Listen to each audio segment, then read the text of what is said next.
right, ladies and gentlemen, welcome to Yansu spawning in the top right position as the red Zerg player from Team Fnatic. He's actually up 1-0 in this best of 3. Pretty nice, a little bit surprising. From Fnatic, it is Zanster. And his opponent spawning in the bottom left as the blue Zerg from Evil Geniuses, it is Jaedong.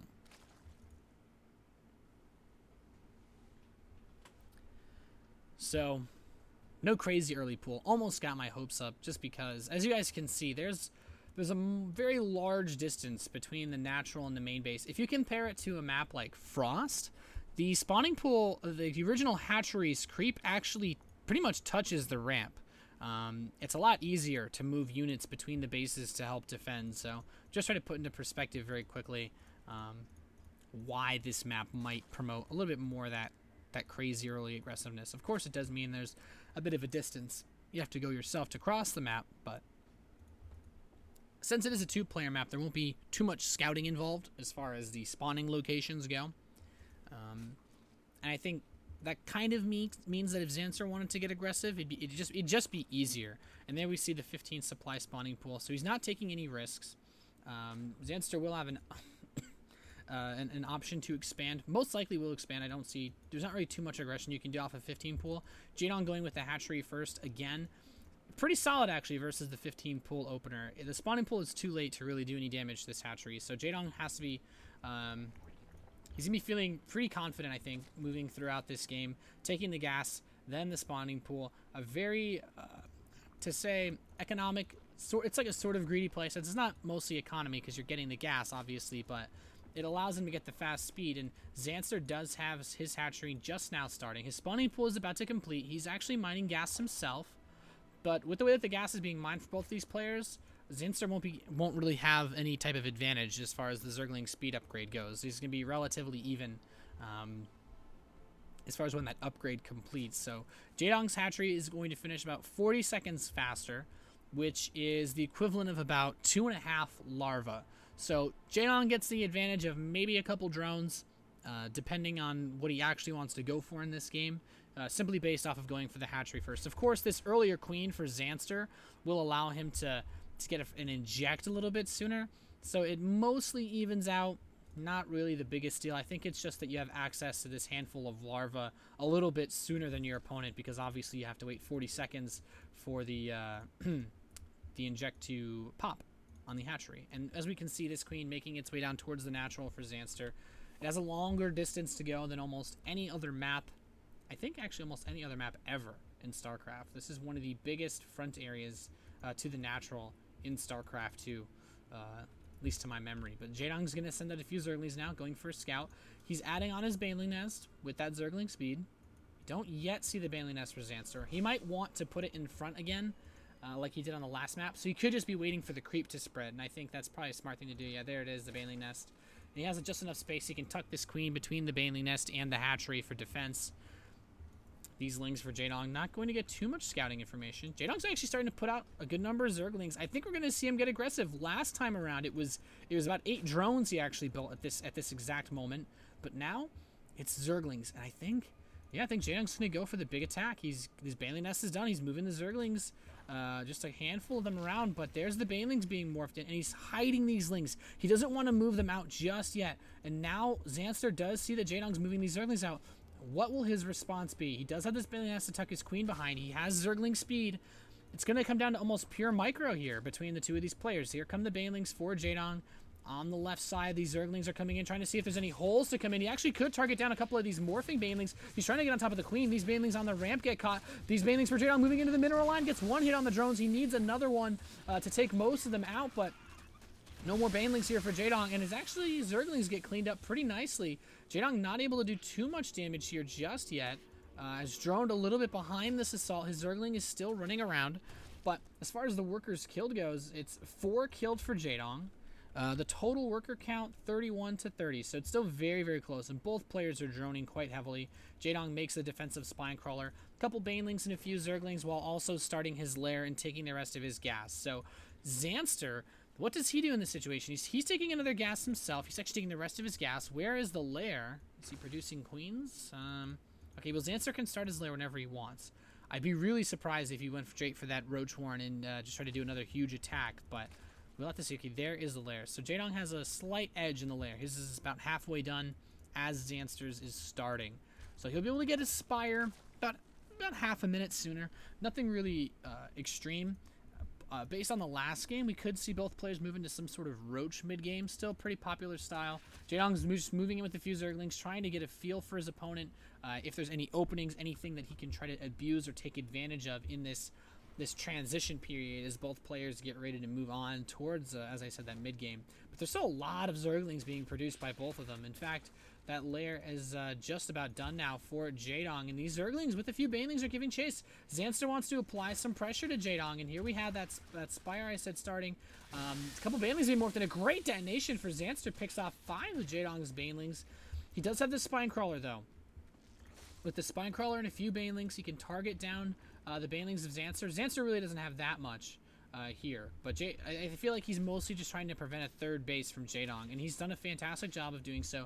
He has his own third base started. The Spire is on the way for Zanster, but I'm wondering what he does in this situation. He wants to apply pressure so that Jaedong can't counterattack and stop his third base. He's actually just running into the natural. This is very tense moment. Baneling detonates him just 3 Zerglings, so nothing too crazy there, but Zanster with a huge Ling advantage is just going to barrel through Jaedong's Zerglings. Jaedong going for the counterattack will catch some of Zanster's Lings by the natural expansion. And Jaedong's actually very scared of another assault through on 2 additional Spine Crawlers. As he continues to just bring this pressure, he'll come into the main base, and it should be nice for him to see that his opponent has the lair, getting the Spire as well. He shouldn't have to worry about any type of actual Ling Bane all in, but Zanster does have the choice. He has the option to do that. The Spire is complete for Jaedong, though. 8 Mutalisks are coming out. That's going to be the end of a lot of this Zergling Baneling aggression. I think the most troublesome part for Jaedong now is that the third base is done for Zanster, and Jaedong has not done really any significant amount of damage to either Zanster's economy or his infrastructure or his army or his tech. It's basically both players are even in a manner of speaking, except for this third base, and Zanster puts the Spine Crawler into production at that third. This is going to be really nice for him since he can just prevent the Mutalisks from killing his third base, and we see these Zerglings from Zanster are doing everything they can to keep that third base from not even starting. So Jaedong does finally get his third base on the way, but the gas is already being mined at the third for Zanster. This is a very nice position to be in for the Fnatic Zerg player. Can Jaedong make something happen? That's the real question. That's the real ticker here. He's bringing in a ton of Zerglings. He wants to force the cancel. He almost has to, or he could fall significantly behind in this game. Now that the Spore Crawler gets targeted, these Mutalisks can run in, wreak a little bit of havoc, but will he be able to deny the base? That's the most important part of this. The Mutalisks getting on top of the Queen, more Zerglings being rallied across the map.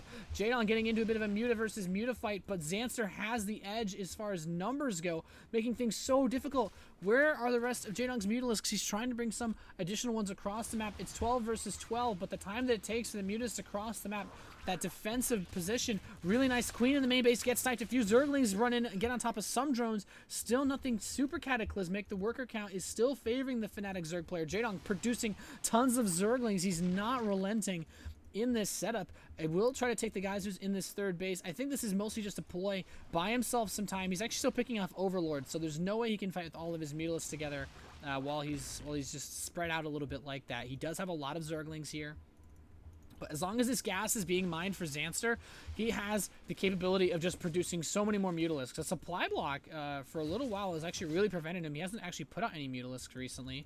This could be where Jaedong gets a little bit of an edge, but we can just see Zanster's gas count is so high. He's already ahead in Mutalisks, and though Jaedong has just tied it up, there's now 5 more on the way. Zanster, he had a nice position. Jaedong does have his third base now, though. No drones are mining the gas just yet, but they're heading their way over there.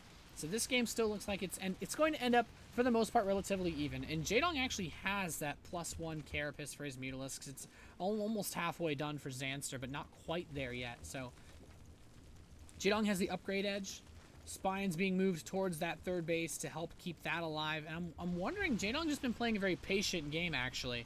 He hasn't taken any extreme number of risks. He's just been kind of dancing around, took that late third base, but When he wanted to take his third, boy, did he find a good way to punish Zanster for it. But keeping that third base alive, I think, was a crucial point for the Fnatic Zerg.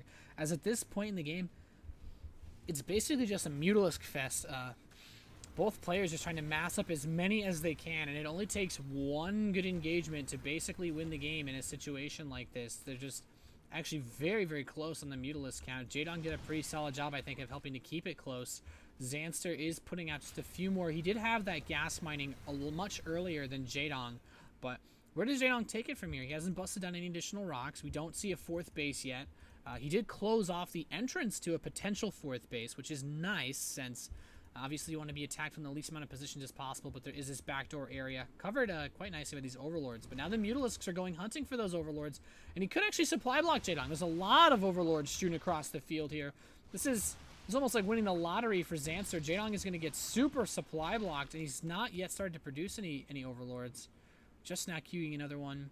He's got to keep these guys safe. Actually, I think almost all of Jaedong's Overlords are spread out around the map.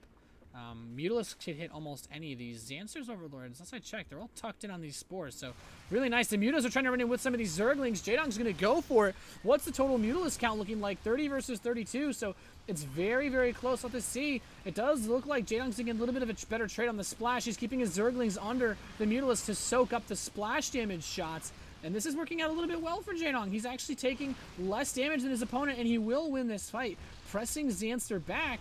And I think this is one of those fights that can sort of start to snowball for one Zerg player all the way onto the other one. Zanster has 7 more mutas about to complete, but he's lost so many now. Even 7 aren't going to tie up the numbers in a situation like this. All Jaedong has to do is not fight by the Spore Crawler. He needs to be so careful. There's one in the main base. These mutas are so weak. They regenerate quickly, but in a head-to-head fight, most of these will die very fast, and Jaedong's just going to smash these down. The Zerglings are being sent for counterattacks by Zanster at the same time towards that third base, but hitting the natural as well is not enough. Jaedong takes game number 2 and ties this series up 1-1 here at the Daily Motion Cup.